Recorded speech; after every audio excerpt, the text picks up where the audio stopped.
तो मैं आज अगेन द इसका सुप्रीम के न्यू एपिसोड को एक्सप्लेन करने जा रहा हूँ। लास्ट एपिसोड में हमने देखा था कि लू और उसके साथी वहाँ पर बात कर रहे होते हैं, तभी एक नरेटिंग वॉइस उसे बोलती है कि अगर तुम इतने ही ज़्यादा पावरफुल हो तो क्यों ना तुम मुझसे लड़ो। अब आगे एपिसोड वहीं से स्टार्ट होता है जहाँ पर हम देखते हैं कि लू और उसके साथी अभी भी वही चीज़ देख रहे होते हैं कि आवाज़ आखिरकार किसकी है। तभी आसमान से एक बंदा आता है और अपना स्क्रॉल बाहर निकालता है और बोलता है कि तुम मरने के लिए तैयार हो जाओ। जिसके बाद हम देखते हैं वो स्क्रॉल से एक बहुत बड़े चट्टान के टुकड़े को बाहर निकालता है और लू और बाकी साथियों पर फेंक देता है, जिससे लू और उसके कुछ साथी तो भाग जाते हैं लेकिन कुछ साथी वहीं पर ही रह जाते हैं, जिसके कारण वो चट्टान के नीचे आ जाते हैं और मारे जाते हैं। जिसके बाद हम देखते हैं लू वहाँ से भागने की कोशिश करता है और वो अपने एक स्पीड बोट को भी समन करता है, जिससे स्पीड बोट बाहर आ जाता है और वो उस स्पीड बोट पर बैठ जाता है और वहाँ से भागने की कोशिश करता है। तभी हम देखते हैं कि उसके साथी उसको बोल रहे होते हैं कि ब्रदर लू तुम यहाँ से भाग जाओ और हमारे मौत का बदला जरूर देना। तभी वो नीचे देखता है उसके साथियों को, लेकिन उसे दिखाई देता है कि उसके सारे साथी मारे जा चुके हैं और जो बंदा होता है वो उनकी लाश के साथ भी बदसलूकी कर रहा होता है, मतलब वो मरे हुए को भी लात मार रहा होता है और बोल रहा होता है कि ये सारे के सारे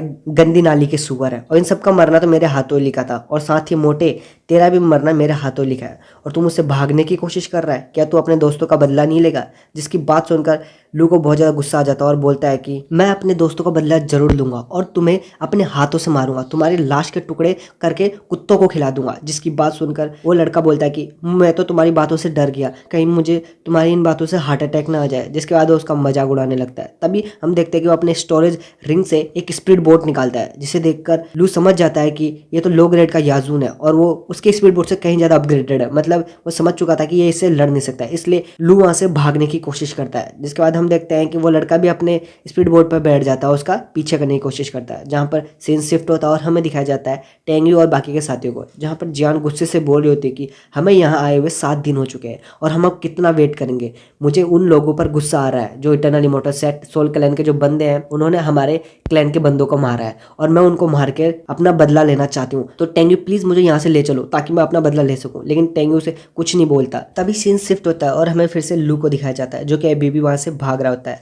और वो भागते भागते बोलता है कि अगर तुम्हारे पास इस मैजिकल वेपन्स नहीं होते ना तो मैं तुम्हें कुत्ते की मौत मारता। जिसकी बात सुनकर वो लड़का बोल रहा होता है कि तुम मुझे मारने की बात कर रहे हो, तुम तो खुद एक मुझसे बचने के लिए भाग रहे हो। अगर तुम्हें हिम्मत है तुम 1 मिनट रुको, मैं तुम्हें पकड़ के तुम्हारे ये बोले हुए शब्दों से तुम्हें पछताऊंगा। जिसके बाद वो बोलता है कि जो भी तुमने ये बोला है तुम पछताओगे, मैं तुम्हें इतनी गंदी मौत मारूंगा। जिसके ये सब चीज़ बोलने के बाद वो अपने स्टोरेज रिंग से एक पावर बाहर निकालता है और बोलता है कि मरने के लिए तैयार हो जाओ। जिसके बाद हम देखते हैं कि वो पावर एक फर्नेस में बदल जाती है, मतलब वो एक फर्नेस होता है। जिसके बाद उस फर्नेस में वो पावर एक्टिवेट करता है, जिससे वो फर्नर एक साउंड वेव निकालती है, जिसके कारण लू साउंड वेव को झेल नहीं पाता, उसके आंख और नाक से खून आने लगता है। इसलिए लू सोचता है कि अगर मैं यहाँ ज़्यादा देर रहा तो मैं पक्का यहाँ मारा जाऊंगा, इसलिए वो वहाँ से तेजी से भागने की कोशिश करता है। जिसके बाद वो लड़का उससे बोलता है कि गेंडे तुम अभी मुझे मारने की बात कर रहे थे और यहाँ से फिर भागने की कोशिश कर रहे हो, आखिरकार तुम कब तक भागोगे? जिसके बाद वो बोलता है कि मरने के लिए अब तुम तैयार हो जाओ। जिसके बाद उस फर्नेस को वो उसी स्पीड बोट पर टकरा देता है, जिसके कारण उसकी स्पीड बोट वहाँ पर ही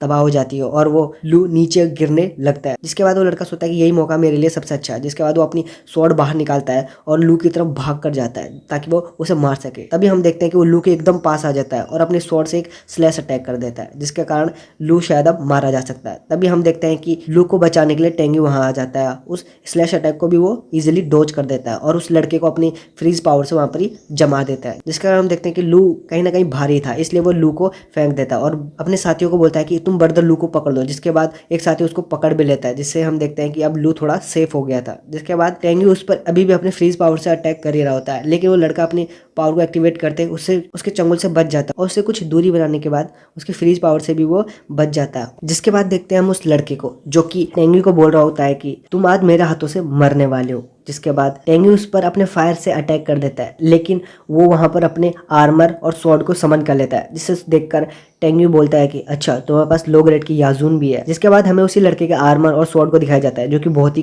पावरफुल लग रहे होते हैं। जिसके बाद टेंग्यू से बोलता है कि तुम्हारे पास लो ग्रेड के बहुत सारे ट्रेजर है, इसलिए तुम्हारी आइडेंटिटी कोई सिंपल नहीं है। जिसके बाद वो लड़का उसे बोलता है कि तुम्हें मेरी आइडेंटिटी जानने की कोई जरूरत नहीं है क्योंकि आज तुम मेरे हाथों से मारे जाने वाले हो। जिसके बाद वो लड़का अपनी पावर रिलीज करता है, जिसे देखकर टेंग्यू कोई नर्वस नहीं होता और वहाँ पर स्टिल खड़ा रहता है। तभी टेंग्यू उसके पावर को अपने अंदर एब्जॉर्ब करने लगता है। वो लड़का ये चीज़ देखकर बहुत ज़्यादा हैरान हो जाता है और टेंग्यू बोलता है कि तुम मुझे मारने के लिए यहाँ पर आए हो, लेकिन तुम यहाँ पर मुझसे मरने के लिए आए हो, क्योंकि तुम्हारे पास अभी इतनी स्किल्स नहीं है कि तुम मुझे मार सको। जिसके बाद टेंगी उसकी सारी ओरा को छीन लेता है, अपने अंदर एब्जॉर्ब कर लेता है। ये चीज़ देखकर वो लड़के की फट के हाथ में आ जाती है और यही सब चीज़ दिखाते हुए ये एपिसोड यहाँ पर ही खत्म हो जाता है।